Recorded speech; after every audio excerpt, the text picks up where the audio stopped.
Empty வெளியே போயிருக்காரு. என்ன சொல்றீங்க? யாரு பையனா? சார் இருந்தாருன்னா இருக்காரு சொல்ல முடியும், இல்லைன்னா இல்லைன்னு சொல்ல முடியும். அதுக்கு போய் அவனை என்ன பண்றது?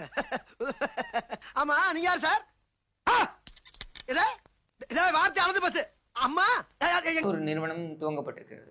இது யாருடைய நிறுவனம் அப்படின்னு பார்த்தீங்கன்னாக்க ஸ்டாலினுடைய மாப்பிள்ளை, அதாவது எல்லாருமே மாப்பிள்ளை சார் அப்படின்னு சொல்கிறாங்க இல்லையா, இந்த ஸ்டாலினுடைய மருமகன் சபரீசன் அப்படின்ற ஒரு அயோக்கியர் ராஸ்கலுடைய நிறுவனம் தான் இந்த வானம் ஸ்பேஸ் டெக்.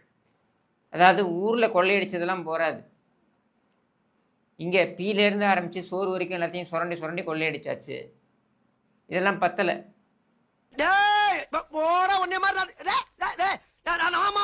யார் உங்க அக்கா? தங்கச்சியா? செருப்பு போடா. நீ வந்து இந்த தங்கச்சியை கையை பிடிச்சி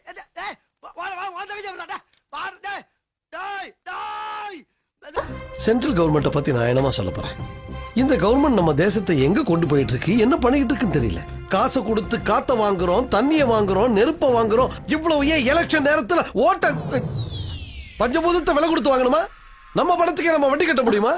பகிர்வில் மாநில அரசுகளின் உரிமைகளை எக்காலத்திலும் பாதுகாத்திடும் வரலாற்று சாசனமாக இந்த தீர்ப்பு என்றென்றும் நிலைத்திருக்கும். அப்பா ஒரு நிமிஷம், உள்ள போய் ஒரு தடவைக்கு 12 தடவை யோசிச்சு பார்த்தேன். நீங்க சொன்னதான் கரெக்ட். 5ஆம் தேதி என்று உளறினார்.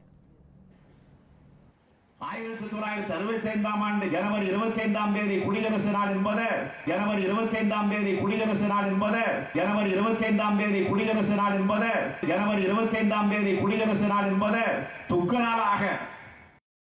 நைட் எல்லாம் பூமி சுத்துச்சு இல்ல, அதுல வீடு இந்த பக்கம் வந்துச்சு. நேத்து நைட்டு விடி விடி தூங்குனில்ல, அதுல உனக்கு தெரியல.